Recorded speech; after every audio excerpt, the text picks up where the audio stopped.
After DC was announced as the destination of the 2023 All-Star Game, a superstar was revealed as the latest acquisition in MLS. Gareth Bale's new team and Western Conference leaders LAFC hosted the New York Red Bulls from the East. And that's up first in our review of Week 16.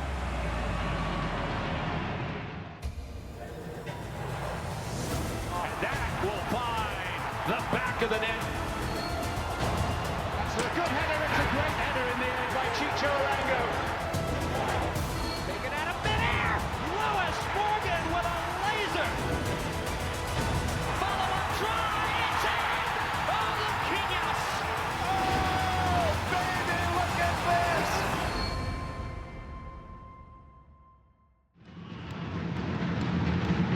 Commentary comes from Matt Jackson and Jonathan Beck.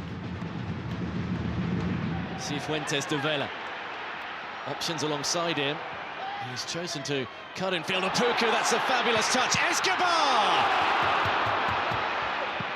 Well, that's brilliant reactions. Superb from Coronel. It's not just the reaction, it's how strong the hand is. That's brilliant.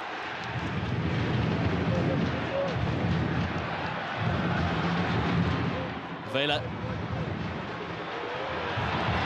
It's found Latif Blessing here, who looks to lay it into a Puku. Have a little pass, midfield running. Cifuentes there, level with the far post. Or if that's dumped across to him, he's got a tap in.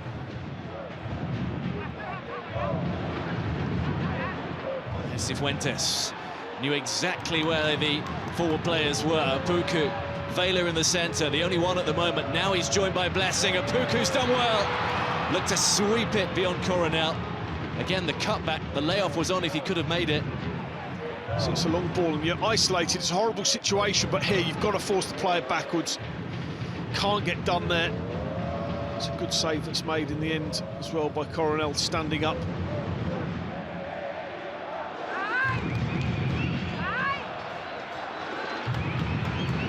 Chip forward, flag stayed down. Is this the moment for LAFC? It's Arango!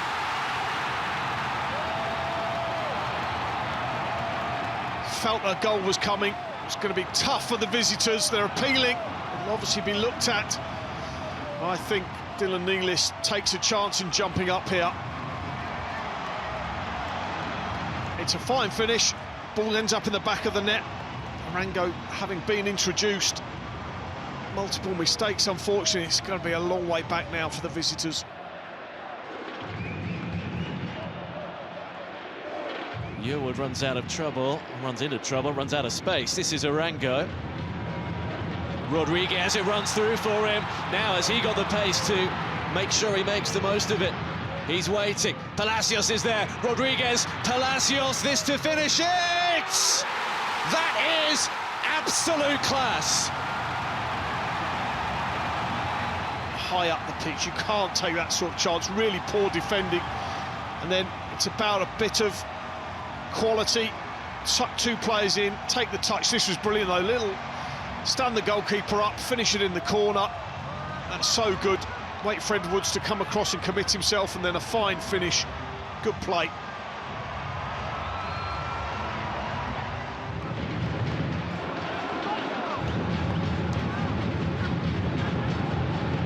Vela again, wouldn't surprise you if another goal came LAFC's way.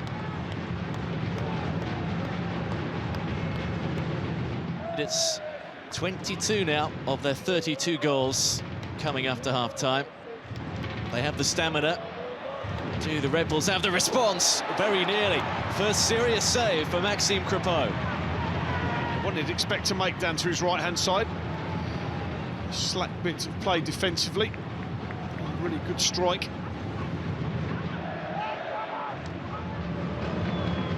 Edwards to launch one.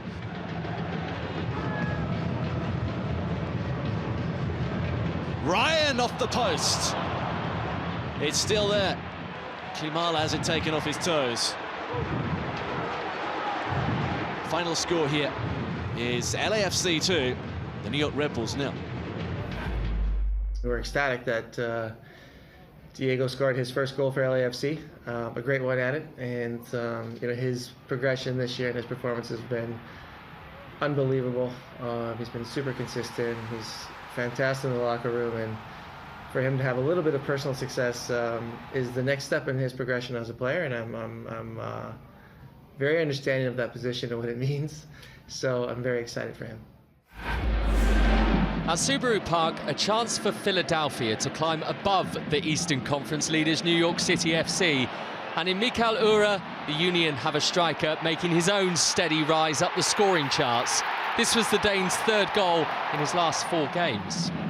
This wasn't the first time these two had met since last year's conference final. The Union won at Yankee Stadium in March, but for the hosts, this still felt like an opportunity to exorcise any lingering demons.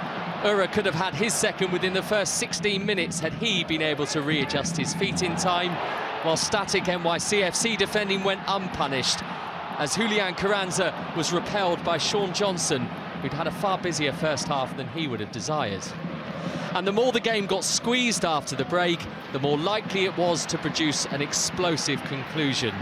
NYCFC were convinced Kai Wagner's hand had stopped Anton Tinnerholm's cross, and the officials agreed after consultation. Some wholly expected composure from Tati Castellanos followed, and the MLS Cup champions were level with a minute of the 90 to play. They're without a win, though, since Ronny Dyler's departure, and even the precious point they thought they had in Pennsylvania still somehow escaped them. Philadelphia couldn't immediately celebrate a stoppage-time winner, as offside was the initial call. But the replay showed the ball struck Corey Burke, who knew nothing about it, but crucially was onside. So the Union, now the last team to beat NYCFC both home and away, and have gone top of the East. FC Cincinnati had drawn in Philadelphia last week and won in Florida last March. To complete the double over Orlando, they had to find a way past Lions keeper Pedro Gallese. Nick Hagglund couldn't manage it in a chaotic start to the game, which saw Oscar Pereira's side riding their luck. Hagglund is yet to score this season, and his next attempt to change that drew more heroics from Gallese. Pat Noonan's host completely dominant, but increasingly frustrated in the first half. And after the interval, more of the same. Brandon Vasquez scored both goals when Cincinnati won in Orlando 3 months ago, but there was no way past the inspired goalkeeper this time. The home side's incessant pressure surely had to tell, and a substitution provided the inspiration. 10 minutes after coming on, Luciano Acosta's shot was kept out by Gallese, but Acosta reacted quickest and Brenner couldn't miss. The Brazilian's first goal of the year gave Cincinnati a 7th win of the season, a club record. CF Montreal were just behind Orlando at the start of the weekend, and opponent Charlotte 3 points further back than them. It's fair to say both have exceeded expectations so far. Romel Kyoto continues to meet them, mind. A frequent scorer for the Canadian team, that was his 6th of the season. But the game had 2 goals in the first 9 minutes, and the next one belonged to Charlotte. A ball whizzed in by one centre-half in Anton Walks was converted by another, Guzman Corujo, with his first in MLS. How about this, though, for an impact substitution from Wilfred Nancy? He chucked Mathieu Chouanier on at half-time, and little over 60 seconds later, he'd smashed in to re-establish Montreal's leads. They could have had more in the second half at Stade Saputo. Victor Wanyama displayed the technical elements that exist in his game. Bizarrely, the last match that he scored in was also the last game Mason Toye had played in, and that was back in August.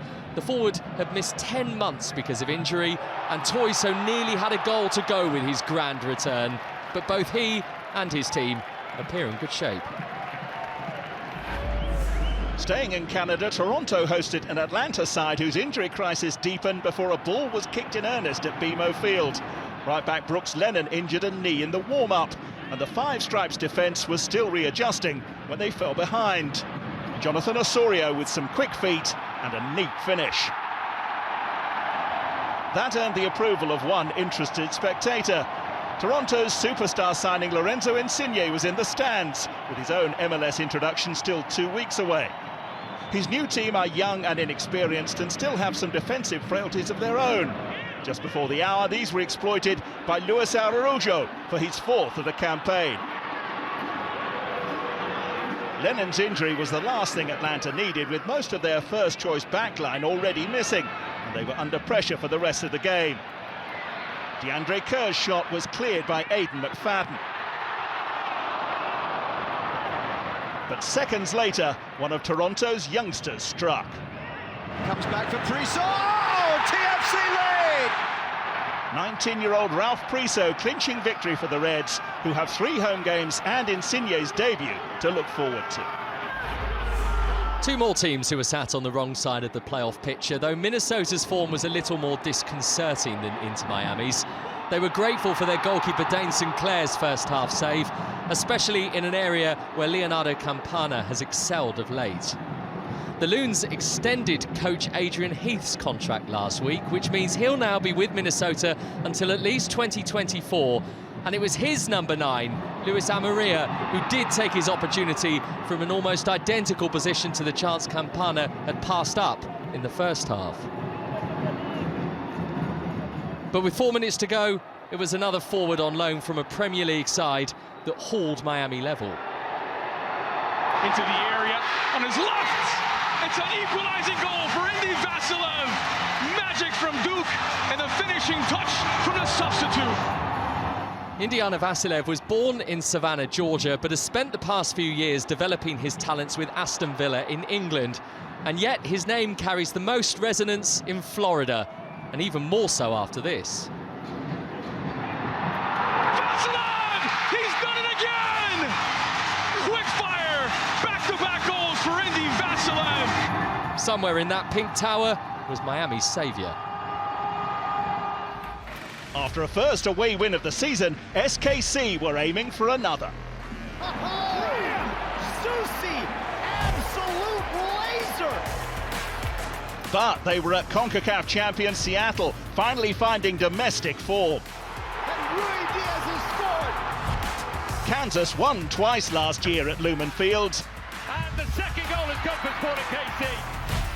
The Sounders, though, were 4 unbeaten at home.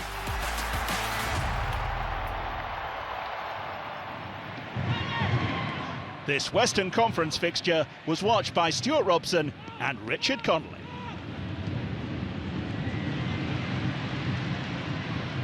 Bruin pulling away, and it's a super goal for Seattle. Will Bruin was beautifully found. Well, it all started with a great crossfield pass here from the centre-back Reagan. Then they create a 2v1 against the full-back. And what a cross this is, and a good header from Bruin. Goalkeeper's got no chance. He has to move across the goal to cover that near post, and he heads it back into the far post. Brilliant goal from Seattle.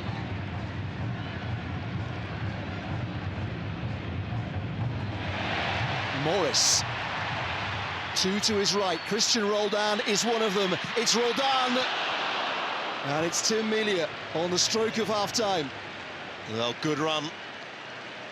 Here's the clever bit of play, the back heel there. Now Morris is racing away. Roldan has made the right run. The timing of the pass is good. So's the goalkeeping.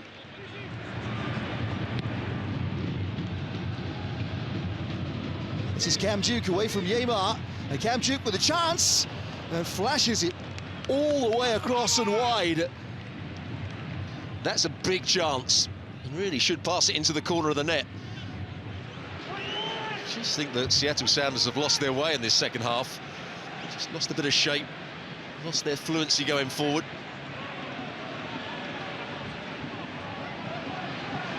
Darrow laying it off. 4 waiting, and Morris was one. And Seattle double their lead. Jordan Morris rising highest. What a good cross it is from Nuhu. They've got players in the box, 4 in and around that 6-yard box, but it's a brilliant header from Morris, just like Bruin in the first half. Back across the goalkeeper, absolutely no chance.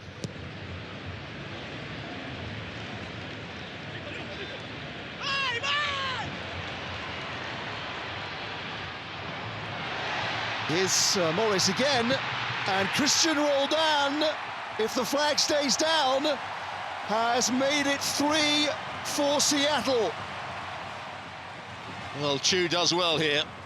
He runs with the ball. There's a question mark whether Morris was offside. I don't think Roldan was offside. Morris makes a good run behind the centre-backs. There's the pass across the box. And Roldan coming in. There's a mistake here. And Morris is off for number 4. And there still might be a chance. Neatly lifted in, and Morris will still get to it. And the save by Melia, and Morris was there, and somehow they've kept it out. Yeah, well played, the goalkeeper. Jordan Morris tries to play it with the outside of his right boot. There's the second save, and a very good one from Melia. Seattle the victors by 3-0. The momentum that we have, having not lost in 7 games, certainly is good, but it's still mid-season for us. I would caution you still, there's a lot of season left to play, but I like where we're sitting. You know, let's talk about how the team is running, what run of form it is closer to the playoffs before we answer that. Do we think we're a contender? I personally believe we are, but let's just see about that. Real Salt Lake is second in the West, and the bulk of the contributions towards that impressive points total have come here at Rio Tinto Stadium. Columbus got a sense of that from the very start as Rubio Rubin rattled the post. And when defender Justin Glad sent his header the wrong side of the other one shortly after, the crew realised a regroup was required. They actually added to their roster last week. Forward Cucho Hernandez joined from English side Watford for a club record fee. Good news for a team who are amongst the lowest scorers in MLS in 2022. Pedro Santos nearly added a fortuitous one to Columbus's season tally of 18, but neither side were able to create anything clear-cut after half-time. Goalless was how it finished. It's the first time in just shy of a year that Real Salt Lake have failed to score at their Utah home. Third versus fourth in the West in this all-Texan affair.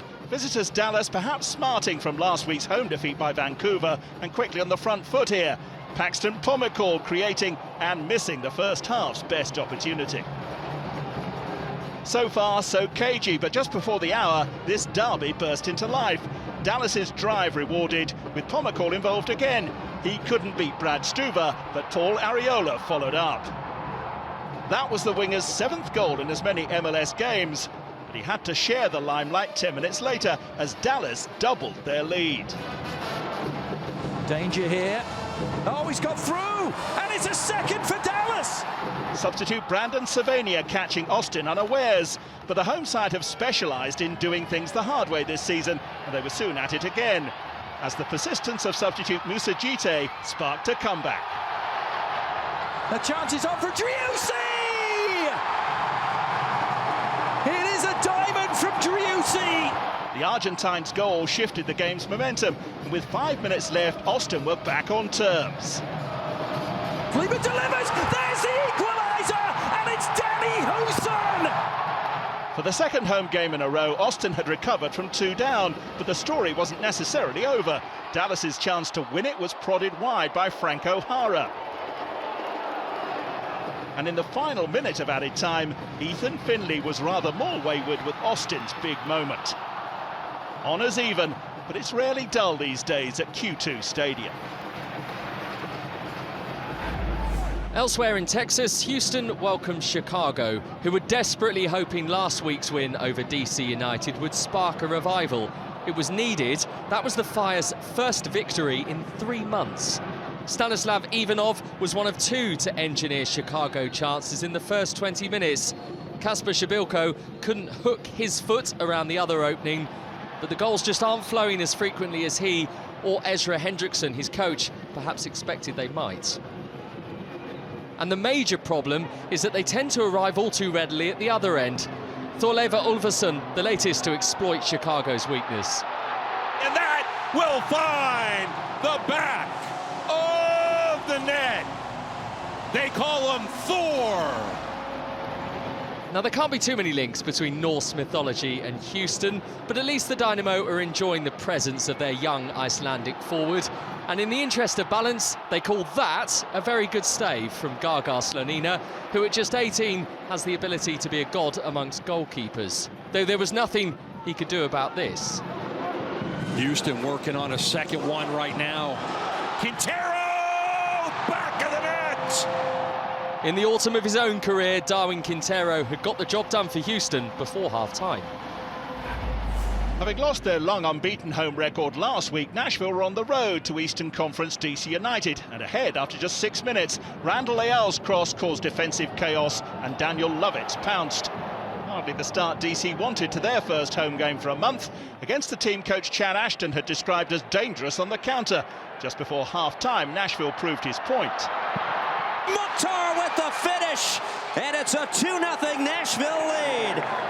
Hani Mukhtar putting his side well on course for a fifth away win of the season, and soon after the restart it was job done for the boys in gold. Last week's slip-up against SKC all forgotten. Takes a deflection and it's in. Hani Mukhtar, second of the game. The German scoring more than once in a match for the 8th time since he arrived in MLS. His role in Nashville's campaign is clear, but the outlook for DC United is more uncertain.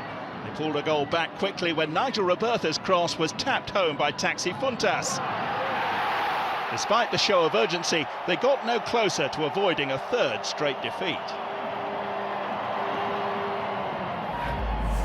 The more the weeks had rolled on, the more Portland's 7-2 win over SKC last month appeared to be an anomaly. But Colorado provided a literal lift-off for the struggling Timbers. Santiago Moreno left in a heap by William Yarbrough, who ended up going off injured himself. In terms of what was left to debate, it was just whether the goalkeeper's contact was inside the penalty area or not. It was, and Sebastian Blanco scored his first goal since netting twice in that big win here against SKC. 19-year-old Abraham Rodriguez on debut, beaten without even laying a glove on the ball. And it's been a bumpy few weeks for the Rapids too, who've lost more than they've drawn or won in 2022. Michael Barrios spurned their brightest chance just after half-time. And shortly after that, Portland produced quality that had all of Providence Park purring. Oh, it's brought down so well! What a goal! We're 1-2 Iloma! Yaroslav Nizgoda! And the Timbers double their lead! The confidence had clearly returned to Portland's players as they added another just after the hour. We'll wait to see if this is a team finally warming to their task. It's the brace from Nizgoda! It's 3-0 Timbers! The final game of the weekend featured two of the league's form teams. The Revs were unbeaten in 8 games and might have taken a first-half lead. Carlos Hill a touch too casual and Marcus Codinho stood firm. The Whitecaps have progressed to the Canadian Championship final in midweek and restricted the visitors to strikes from distance. Dylan Barrera went mighty close with one of them. After that, Vancouver looked more like the side who'd won 3 of their last 4 MLS outings. But they found George Petrovic in the way. The New England keeper denied Christian Dahome at the near post. Since they returned to BC Place last August, the Whitecaps have collected more points at home than any other team in the league. Their efforts to secure 3 more gathered pace, but Petrovic kept out Brian White's shot. By now, the Revs seemed happy to extend their undefeated run with a draw, but they needed one more intervention from their Serbian keeper. Lucas Cavallini couldn't beat him to leave Vancouver frustrated, which is a sign of their recent progress. The Whitecaps slipped to 9th in the West after that draw, whilst Houston take their place in 8th. LAFC have opened up a 4-point lead at the top, and San Jose's Cali Clasico with the Galaxy was postponed until September. In the East, it's Philadelphia now in pole position after their win over NYCFC, who dropped to 2nd. Montreal are up to 3rd, and FC Cincinnati climb into the playoff picture in 7th. We leave you with Week 16's solitary road win. Hani Mukhtar, second of the game, and a 3-0 Nashville advantage. And the late shows in Philadelphia Martinez fires, and it goes in off Johnson. And Miami. It's on a doorstep. Vassilev! He's done it again!